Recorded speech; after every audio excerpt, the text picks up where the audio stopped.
Greetings to you, listener.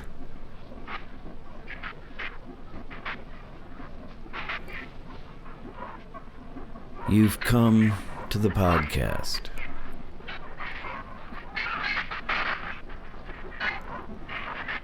Where I, your host, Paul Metzger, interviews improvisers, musicians, experimenters that have played at the Khyber Pass Cafe Thursday night music series.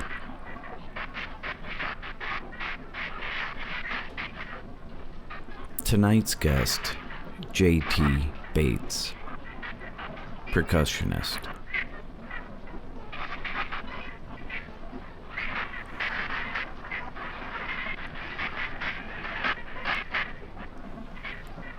He was kind enough to sit down with me before the Fat Kid Wednesday's performance.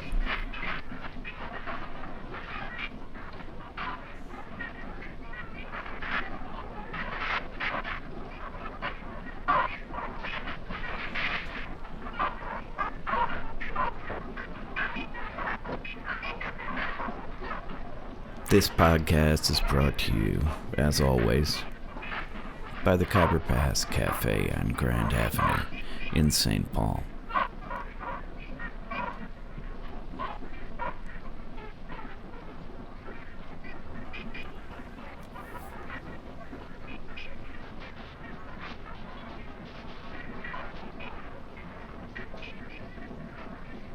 As is our custom, there's an excerpt from the Fat Kid performance featuring Michael Lewis on saxophone, Adam Lintz double bass, and J.T. Bates drum kit.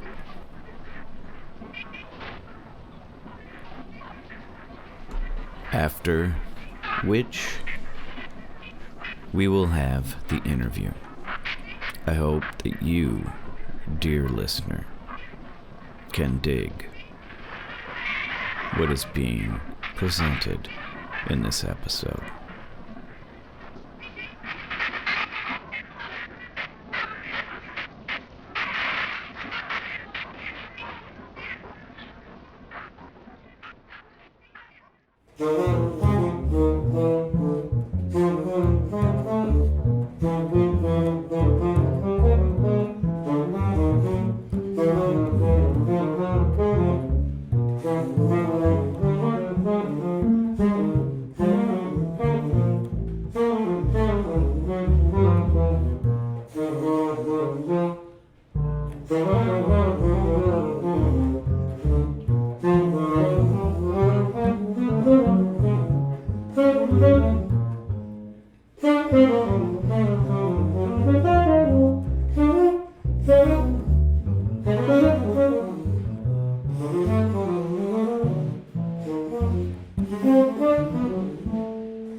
Is the tapping going to be happening? Is that a drummer thing? Am I going to have that? It is a drummer thing, but I'll try to stop. Fuck.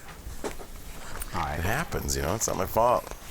It is my fault, but it is. But I don't know that I do it, which is weird. For sure. My daughter fucking hates it. Hate? That seems harsh.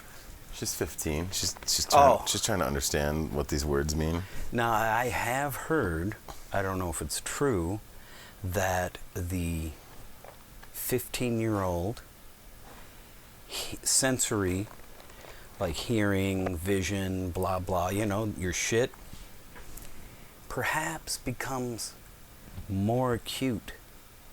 Really? That's what I've heard. And, so a sound to them at 15 can be like, are you fucking kidding me? Yeah, it's interesting. Whereas to... She was going off a while ago about someone was chewing on ice. Yeah. She was like, great. She hates that right now. I'm helping you. She hate. She said that's one of my biggest pet peeves. Oh, I see. She's sophisticated. Yeah, I see. I didn't know your daughter was British, but apparently she is. She is. I didn't either, but there it comes. Yeah. Way fucking more sophisticated. But that is something to look at, because then when you're dealing with that age group, all right, are you kidding? That's not going to work. What? It's way too beardified, man. It's all right. No. Chair, I can't. You get so relaxed. I didn't know you were going to recline. So far. I don't want to recline as much with the chair. Yeah. No. Is it? No, please. Are you relaxed? Okay. Other problems I've had in my life consist of. Yeah. But I am trying to help you out with the teenage Yeah, this is interesting. I like this thing. But I don't remember my source, or it could just be some anecdotal nonsense. But It's possible. for some people, it's a truth. And then that information can bring about some kind of empathy then, like, oh man, that's harsh. Yeah, no, I think I do. I know that the tapping on everything forever is annoying, because it is. And so it's been great for me to have her, like, she doesn't actually hate it. She just, it's embarrassing for her, because like I do it at places where I don't even. Yeah, you don't even know what you're doing. Where it's like waiting for a sandwich and I'm, she's like. Yeah, it's some kind of a Tourette's. Now, what I do...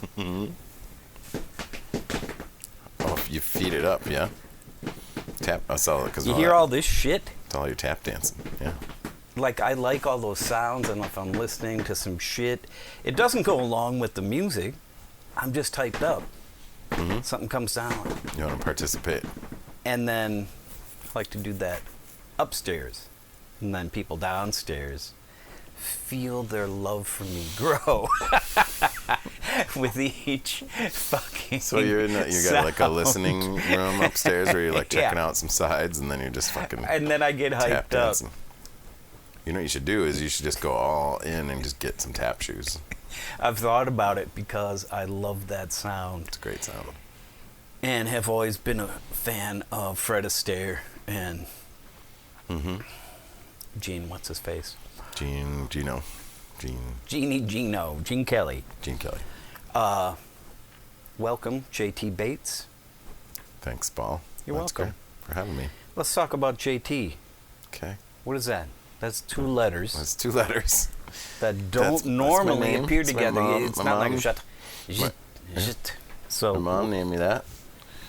She had a favorite uncle who went by JT, and so she named me James Thomas because she loved that guy, and so she called me JT since I was born. I was never James. So your what do you call legal name? Yeah, I mean it's on my bank. Is what? Oh, James Thomas Bates. But your name who calls you James? When does that ever happen? I have my eldest sister-in-law, Amy, calls me James every once in a while. Oh, yeah. I have one old friend, my friend Matt, calls me James.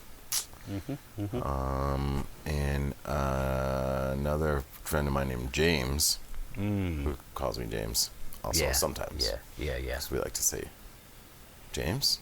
Yeah. James? Then you have to. When you come into a room, there's James. Yeah. I'm also James. you're not afraid to have some fun. No, I like fun. That shit is like, and it's got legs, man. You're saying that bit's gone back in time. Man. Yeah, let's go, man. James. Yeah. Get the people go. People get laughing. You know, breaks the ice. Do that bit again. Do the James thing. James. Yeah, and people were like James. Yeah. I love it. It's everywhere I go. Hey. All right. Enough about me. Yeah, you're gonna edit this later, right? No, this is all gold. Great. I love this. No, because it's you. You're relaxed and it's good. I'm almost laying down in a chair. Yeah. So paint the picture here. Yeah. Now, JT, let's bring it back. Let's calm down. And bring it back to little JT. Little fucking JT Bates. Little fucking JT. Yeah. So you're a kid. You're in a family. You have parents. I know you have one brother. Yep. 2 brothers, actually. Yeah. No, I know about the other one as well now. And before anybody's like playing music or doing shit, what are you guys doing? What is like a summer day? Would you 3 kind of hang and break windows together, or were you kind of independent people who went off on their own shit, or? In the really youngest years, I spent most of my summer days with my brother Chris. Dave's a little older. He's old, so there's 4 years between each of us. So Dave's 8 years older than me. Chris is 4 years older than me. And Chris and I were a pretty tight crew. Played a lot of. So you tell me you're the baby of the family. The baby, yeah. That's true. And a lot of outdoorsy time. A lot of time in there's a woods across the street called Woodtick. And, that was just an alert about that you're going on too long. Yeah, definitely. It's like, and it's not interesting, and so that I have a censor for that. It's good. Rather than editing later. It's good. It's so boring. I love it. So we spent a lot of time outside. Don't go to a park called Woodtick. I'm not going to allow it. A lot of time outside, made forts, a lot of Hot Wheels, a lot of G.I. Joe, a lot of, right next to a sledding hill. You guys are out every day in the wilderness? On the sledding hill. Not in the wilderness, just out in the burbs in Hopkins. So kind of Hopkins, right where Hopkins meets Minnetonka is where we were. So it's like, so we're not talking deep woods here, but some little woods in the neighborhood. Little woods. You have access to. Fun to run around, safe, fun place to just goof around and be weirdos and climb trees and do stuff. Yeah. A lot of bikes, BMX biking. BMX. What's going on? But we also, my dad played a lot of music, and so we all started playing. In what regard? Pretty little. He played an instrument. Yeah, he's a trumpet player. He also he was a trumpet player. He had a professional functioning big band, playing the music of Glenn Miller, a little bit Ellington, Basie, Tommy Dorsey, like kind of the dance side of the entertainment. Where is he working? Oh, we worked around. I don't know. He worked a lot of places. Like for years, they had a regular on a paddle boat on the Mississippi that took off from downtown St. Paul. Good Lord. They had another regular gig for years at a place that's gone now in downtown Minneapolis called Scotty's on 7th. And then private events, of course. Does he go back to like the prom in St. Paul? Yeah, he definitely played the prom. Yeah. That lets me know he's old school. Yeah, he grew up playing with his dad and mom in Mankato. So it's all I was born in Mankato. You were? What the hell? What's going on here? Yeah, that's awesome. Yeah, I didn't know that about you. Well, I keep it pretty quiet. We don't like to talk about Mankato. No. So we just, and then also, it's so in addition they murdered all those Native Americans. Yeah, they sure did. And they had a... my wife's from down that way too. She's from Sleepy Eye, from the epicenter, New Ulm, Sleepy Eye, right there. Jesus Christ, yeah. In the post office down there, they had a photograph of the mass hanging. Crazy. I remember seeing that as a 9-year-old going into the post office with my grandma, and it wasn't high up. Like they wanted people to check the shit. It's nasty. Yeah, it was insanity. Anyway. Yeah. Anyways, enough about me. Yeah. So in addition to that, he also was the high school band director at Hopkins for 37 years or something like And that. that was So- I would assume meant to be your high school. Yeah, that's where I went to school. We all of us did. Yeah, all of us boys did. And then you're in band. Yeah, I was in. And then the teacher is everything. your dad. Yeah, and so I couldn't get out of anything. So I played in the orchestra. I played in the pit band for all the shows. I played in the jazz band. I played in the concert band. I played in the stupid bands that have to go play at the stupid sporting events, whatever that's called, pep band. That's what did my boy August in. That's when he quit. Yeah. Playing at a freaking hockey game or something. Yeah, he was thinking Stupid. this, and mandatory was a word that went around. Yeah. And so Because the band he had to directors get drop- forced into it by the administration, so then Yeah. they, trickle down, right? Then they force the kids to go because they have to. He trickled Sucks. out. My dad did not care for that part of it. Yeah, I fucking bet, man. That's, But my dad was a cool guy. Yeah, he taught. He pushed a lot. Like we're playing in our wind ensemble in high school. We were playing, college level material. He's one of those kind of great music teachers who was always like gonna make you do something that was just a little bit outside of your functioning technique at the moment. So you really. So we got the three bass boys, Mm-hmm. right? 8-year span. Yep. All three of you went under his musical tutelage. Yeah, in different capacities. Yep. Yeah. And we all played in the big band. My oldest brother David's a saxophone player and a recording engineer. That's actually his full-time gig in Nashville. He works for Curb Records and works in their studio there. He's a full-time engineer guy. Doing all kinds of different stuff. Still plays some too. Uh-huh. And then my brother Chris, amazing bass player, about around the state and outside of the state also. So yeah, we all came up playing with our dad and with each other. And then also, of course, splitting off into various things with our friend groups, and because we were 4 years apart, so we never were none of us were ever, except for when we were little, were we at the same school. Yeah. So yeah, school was like we always had that connection, but then there was also always You got space for days, man. Adventuring out on your own, and playing with other folks, and All right, let me ask you this. As a young person, sometimes you don't really even realize, because it might just seem like an inevitability. I will be in the band, and I will, because you saw your two older brothers do it. And so how much is choice involved for you, or was it the type of thing where you didn't even think about that? It was just... Yeah, well, what you to my moved dad to. and mom's credit, and us boys have talked about this forever. Yeah. Certainly, no one was ever like, you got to play an instrument, you got to participate in this. There was no pressure. No pressure. Don't want to paint that. It was the perfect But opportunity, what does happen, to lean heavy. And what happens is, I think that and as a gift, I believe it to be a huge gift, is that when we were all little kids, Yeah. my dad and all his buddies played instruments, and then my oldest brother and all his buddies played instruments. Everyone played an instrument. So when you're 5 and everyone plays an instrument, I think it just becomes, like you said, it just sort of becomes an unspoken inevitability that you're just gonna pick an instrument at some point. You're gonna identify with something. And so I mean, I love that kind of vibe. Elaine, who you know, violinist growing up, also the youngest. Okay. With 2 older siblings, also, violin and cello, and then she was meant to take, violin at a young age, and then not really not a choice, but not pressured.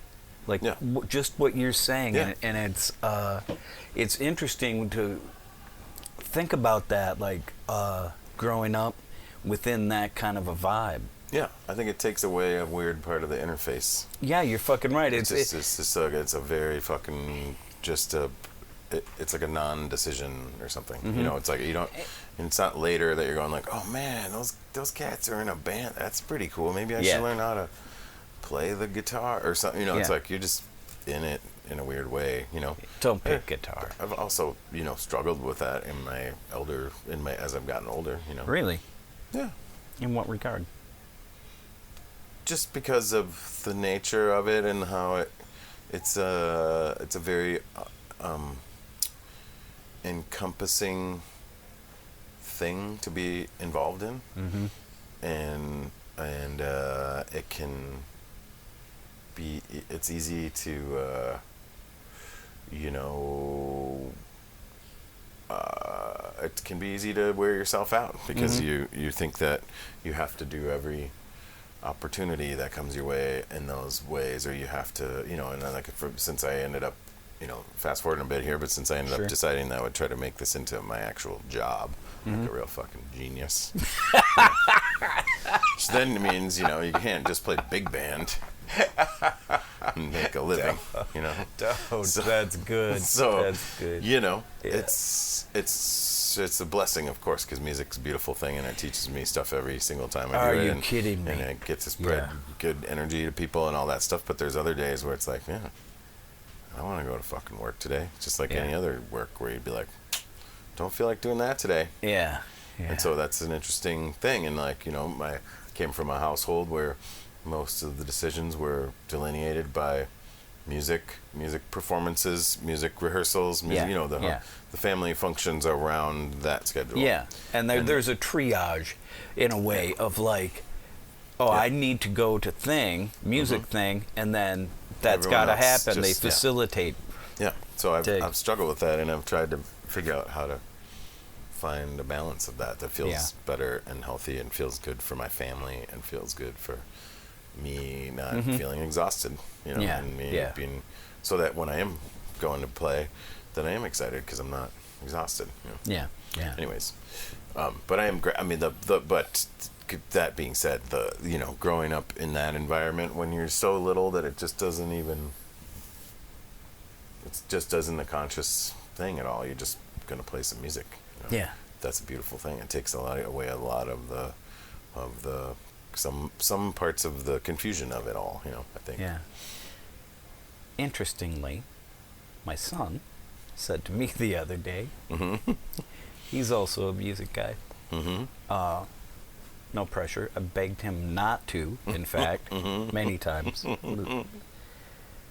You know, I am the cautionary tale. Pay attention.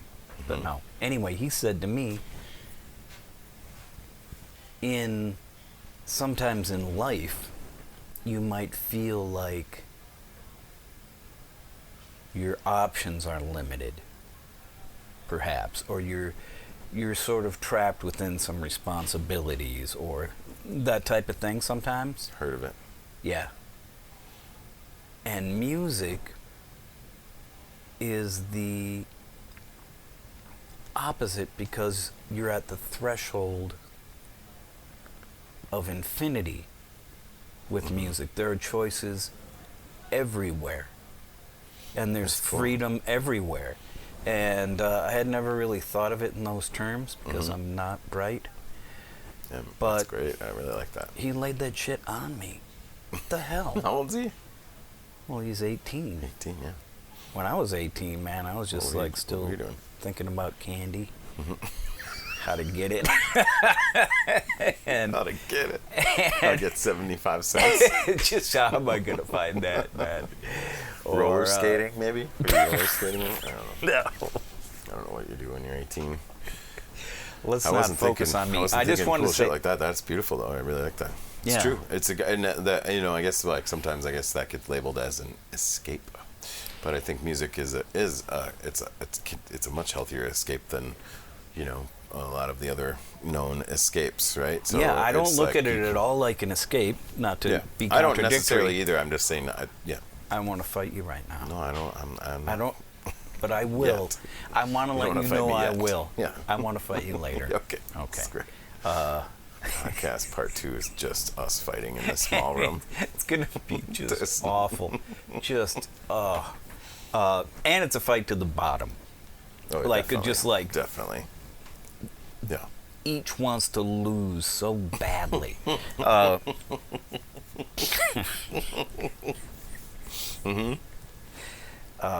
But it's a frontier rather Yes. than an escape. It's a realm. It's crazy. Yeah. So of course I would just jumped on that shit as being great to think about. Yeah. Definitely. For cats. I want to get into a vibe with you. Ask you a little bit of, because you start off, you're playing, okay, big band, blah blah, thing in the thing. There may be a solo, you do a thing, but the solos often in jazz, especially for a high schooler, are not really capital I improvisation. Agree, disagree? Yeah, I totally agree. Like, you mean when you're just trying to sort it out? Yeah, At where first, it's just like, just starting to try to deal with it. You're yeah, not all of a really- sudden yeah. it's like you're supposed to do. Yeah, you're spitting back a weird thing you Yeah. worked on for like 3 hours, and Yeah. yeah. But the adventure is there. The adventure is and there it's- and the spirit is there, but It's like that little bit of adrenaline of frightened. You're still frightened because everyone else has stopped now. But Yeah. with the drum solo, especially, it's like yeah. Oh God. normally there's all kinds of people playing. There's a Then lot of shit everyone going on. stops and you go. Yeah. That's scary. Yeah. But But it's fun, it's exciting, an exciting version of scary for me. it's everybody's favorite part. Yeah. Yeah. I mean, man, it's time to get jacked up. Definitely. But so I'm interested with you, because of your improvisational skill set, which I think is vast. How did you develop that? How was that nurtured to go from that early point of, pretty nervous and thing, and you already know what you're Yeah. gonna kind of do, to the kind of improvisation I've heard you do in a lot of different contexts, Sure. where unorthodox sound, doing things that I know you haven't done. Yeah. It's the complete opposite. Like, you Yeah. haven't tried that even, Right. as opposed to when you're a young person, And you're you like, work Check all this that shit. fucking thing I learned on Thursday. Yeah. Yeah, I got this Spent all solo. of Thursday Yeah. working on this 4 bars. But So what it turns out I got a happens- 16 bar solo though, so those other Yeah. 12 bars, Yeah. not happening. Not fucking happening at all. Those first 4 bars though, Really good? you Yeah. know, okay. Yeah. Well, But do okay, you see yeah. what so, I'm saying? so yes, I Because do. that- I do. And I have a real true answer for you. You don't. I do because All right. I got this is freaky shit. Let's I met go. in high school. So my dad's my high school band director. Yeah. He's fucking awesome. All right. He is great. And then I meet these dudes. Are we talking about drug dealers right now? No, Okay. I meet these dudes. Ben. See how funny I am? Yeah, that's funny. great. Yeah. God, the hate you shot me. All right, go ahead. So I meet these guys, Ben and Adam Vida. Okay. And Ben is 1 year older than me, Mm-hmm. and Adam is a couple years younger than me, and they're brothers, and they're great. They're both. Ben's a guitar player, Adam's a drummer, and a piano player. Their mom's one of the sort of community piano teachers. Like a lot of our friends grew up taking lessons from Mary Vida, like piano lessons, like middle school shit. Sure. Anyways, so these guys are just grow up around music. They grew up sort of like you. I In would a assume. way, yeah. In a way. Yeah. So Ben, especially, is just, and he still is. I mean, he now. Anyways, sorry, I'm jumping ahead. Ben and this guy John Carlson, bass player, and we start somewhere in the summer of like maybe 1990 or something, somewhere in there. What does that do for how old you are at maybe that time? I'm a sophomore at this point. In high school? In high school. And my high school was just 3 years. So now I'm in school with Ben and John. Yeah. And Adam, the younger one, he's in middle school, but he's fucking can play anything. He's a freak. Yeah. Plays mallets, piano, drums. Great. Freak. Great musician. I hear it.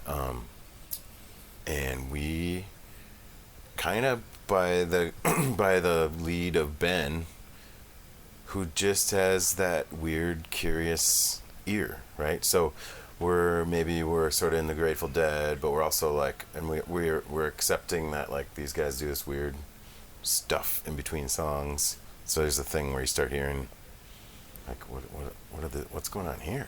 Are They you just talking played a about folk the song, and then transitions now they're- between the songs, or Yeah. the space section? Yeah, space section between sets. stuff. Yeah, just all of that. All- like that, how they're, that exists in this realm of like they are interested in those sounds that are the sounds that maybe we haven't made before, right? Like they're just there's a curiosity there. There's like some. So we start with like a little bit of Santana, like some people who are kind of dipping into like longer form solos. Yeah. Definitely leaning on improv stuff. Yeah. We get a couple Coltrane records. We definitely sit around and listen to like Sunship and like Live in Japan, and we're like, yeah, man, this is our shit right here. This shit, right? Yeah. Because we're like, we don't know what the fuck's going on. We have no fucking clue what's going on. But how would you? you're feeling but it. you're hearing that. It's like, I also like Blue Train a lot, and I love Yeah. when Coltrane's playing, changes on a blues. But then here he is, 5 years later or something, going like, with Rashid and just going, they're going all the way to the sun, Yeah. And so we're into this shit, and we start trying to play it. Yeah. So now I'm like, lucky me, I'm in high school, Yeah, man. and I have this dad who's our music instructor, and he is an encouraging guy. He's not necessarily a free jazz improv guy, but he's like, hey, these guys are into this. Do it, You guys you're looking for something. I don't know what it is.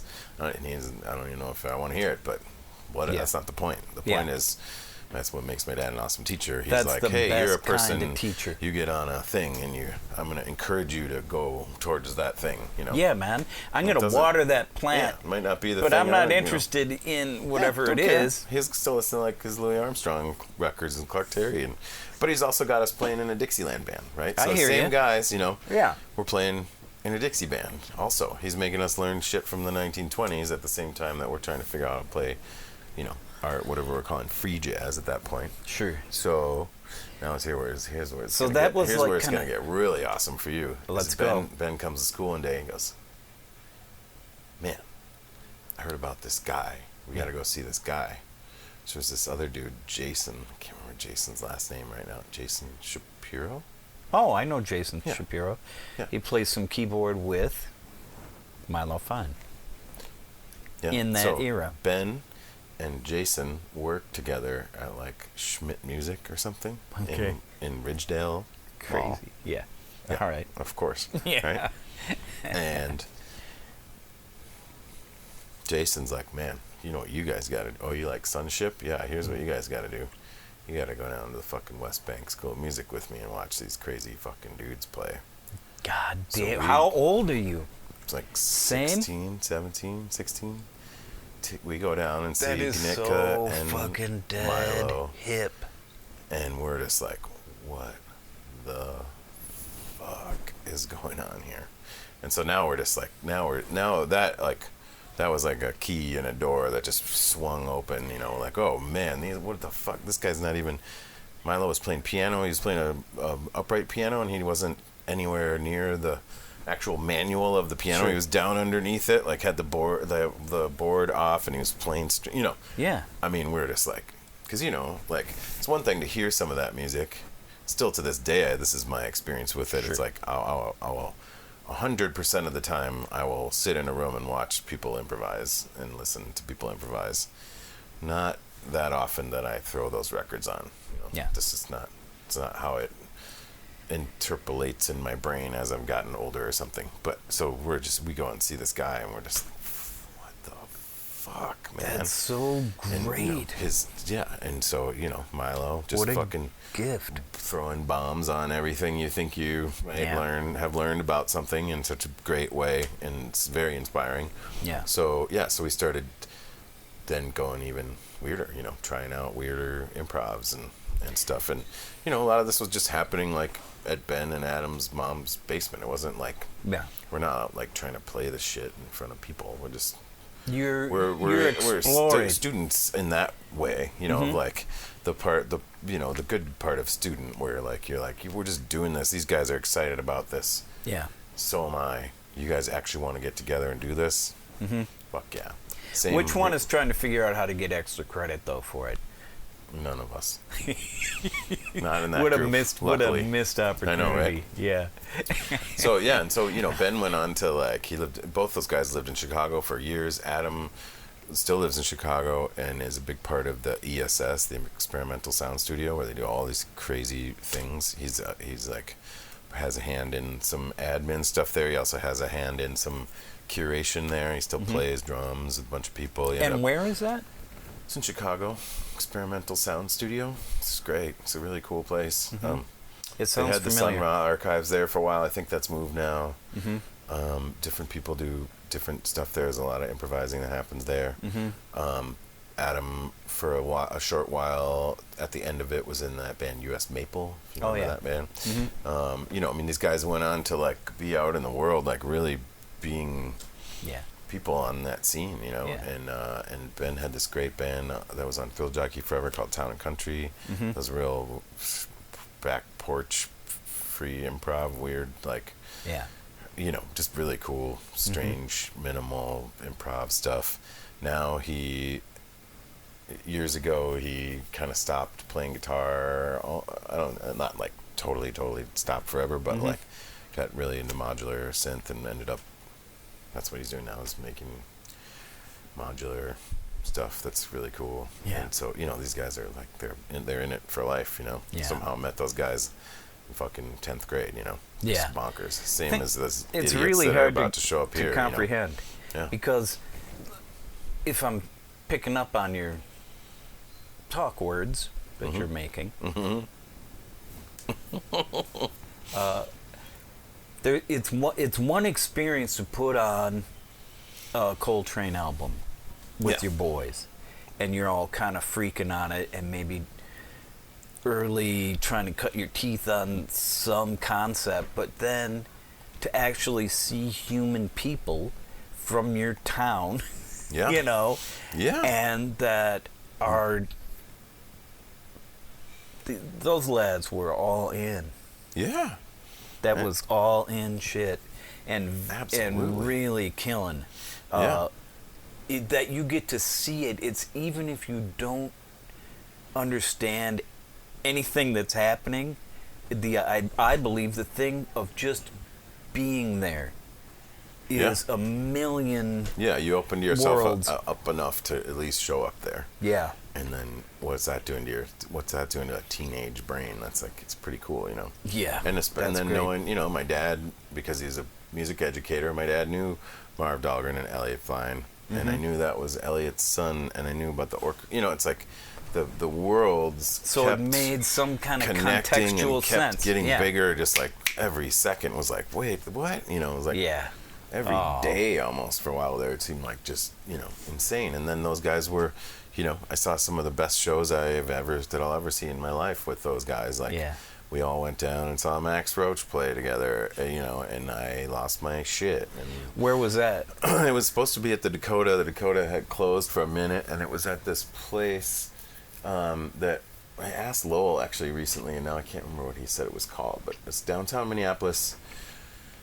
And it was just basically like the Dakota had shut down for a minute, but they didn't want to cancel that show, so they put it at this other place. Okay, yeah. And we went and saw it. It was like Odie and Pope and Cecil Bridgewater and Tyrone Brown and Max God, Roach. I haven't heard the name Odie and Pope forever. And it was mind-blowing. You know, and it's the same group of guys, you know? Yeah.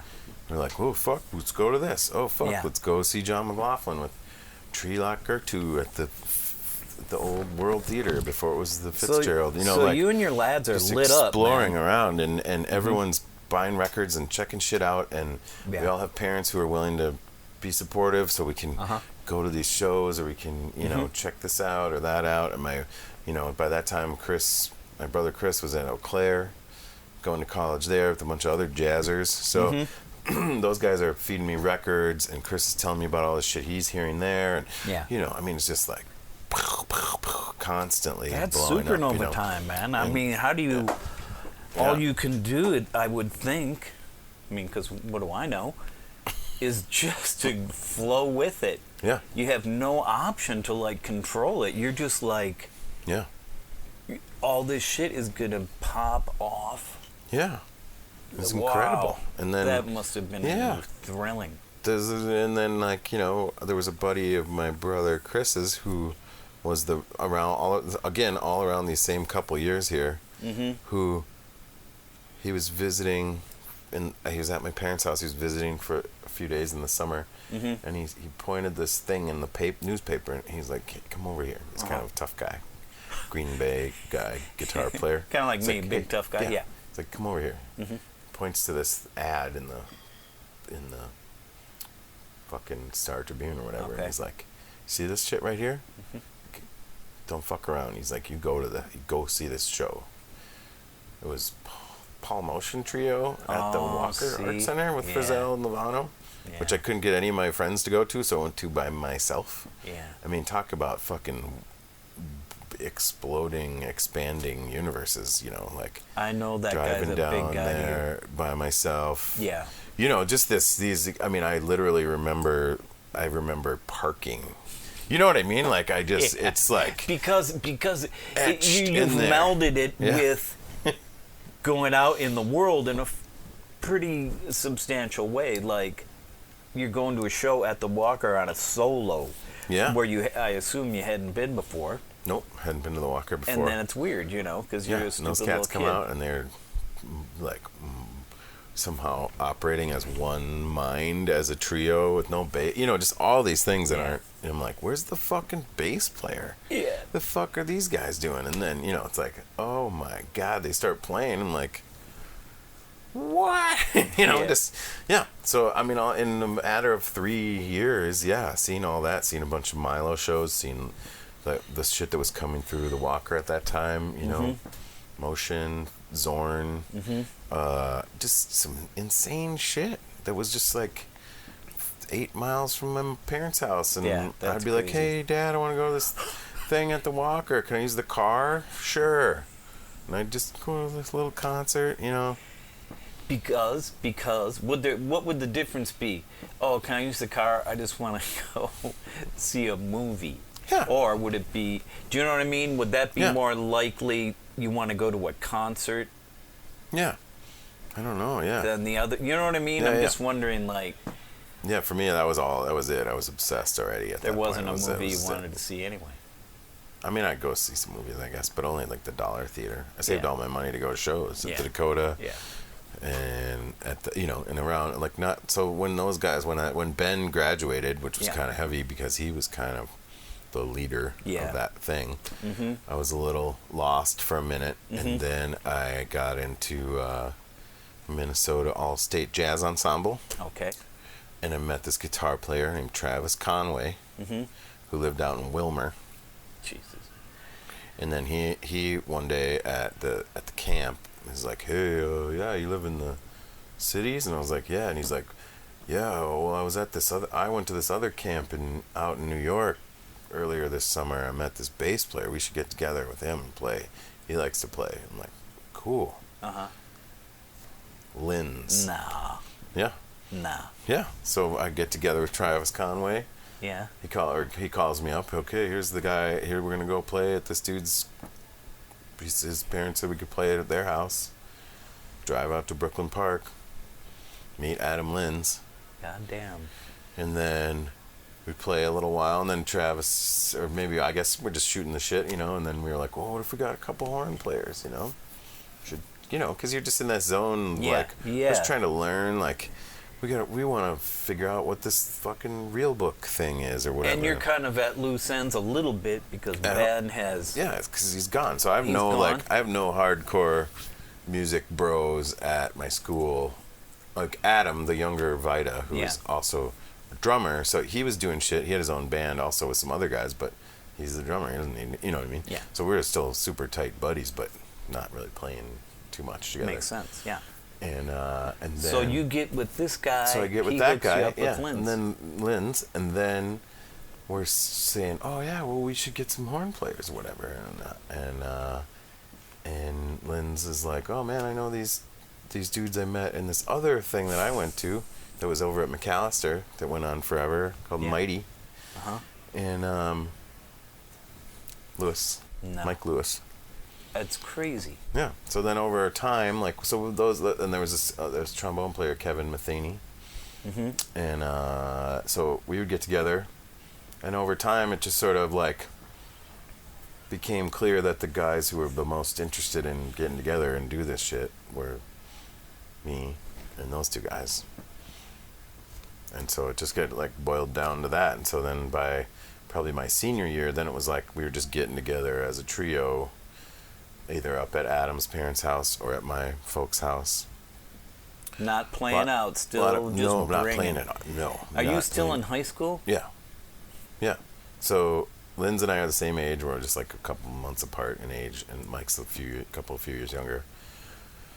So yeah, we're all still in high school, and yeah, so we're like on a weekend, you know, get together, play for a few hours, and then, you know, go see a movie or go eat food, you know, just hanging, listen to records, go to the Dakota, start going to see, you know, Dean McGraw's, Phil Hay, people, you know, all these amazing musicians that live here, Bill Carruthers, Cody Johnson, you know, just, you know, all these guys. Anyways, and we're still, you know, I still would go see Milo sometimes, you know, it's like, so you're just seeing that, like, man, there's a lot of stuff going on around here, and there's like, people are doing this. Yeah. It's crazy. It's a crazy 3 years of my life, you know. Jesus. I met people who shaped my whole life and people who are still my good friends, and, you know, it's pretty incredible. It is very, incredible. Very lucky. Really, truly lucky that we all found each other at that time, you know. Because the distance that you traversed from before that of being, I don't want to say typical, but I'm sort of picturing it, typical drummer in high school music opportunities, you know. Totally. From that cat,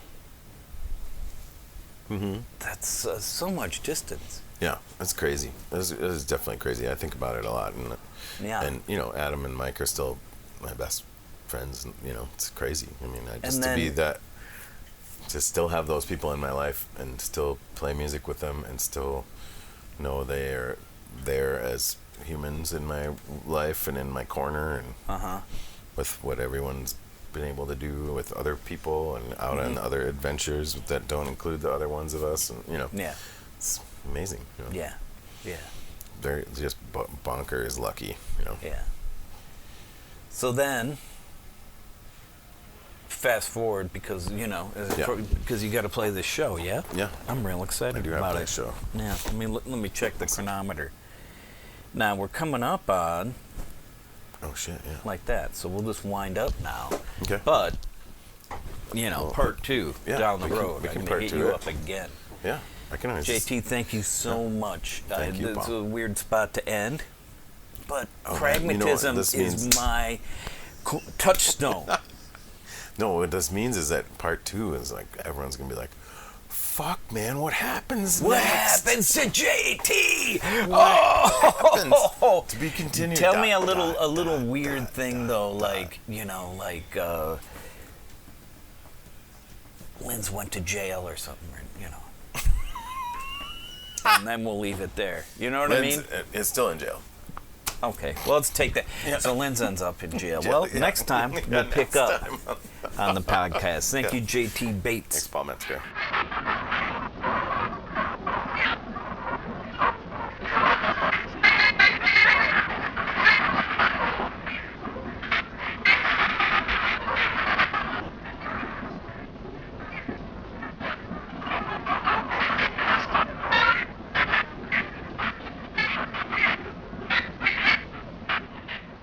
And so, once again, we have attained terminus.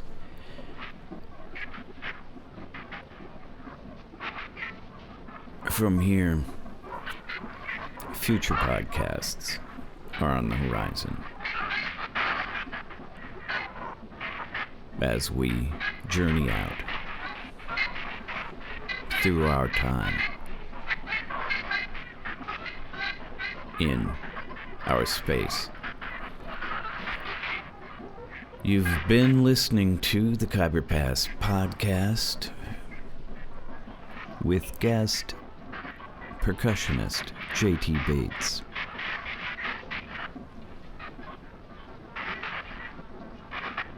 I'm your host, Paul Metzger. I want to thank you for listening as we approach in orbit the 1-year anniversary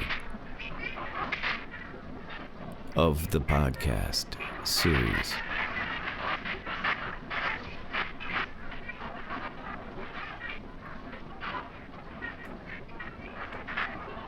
Thank you again. Bon voyage.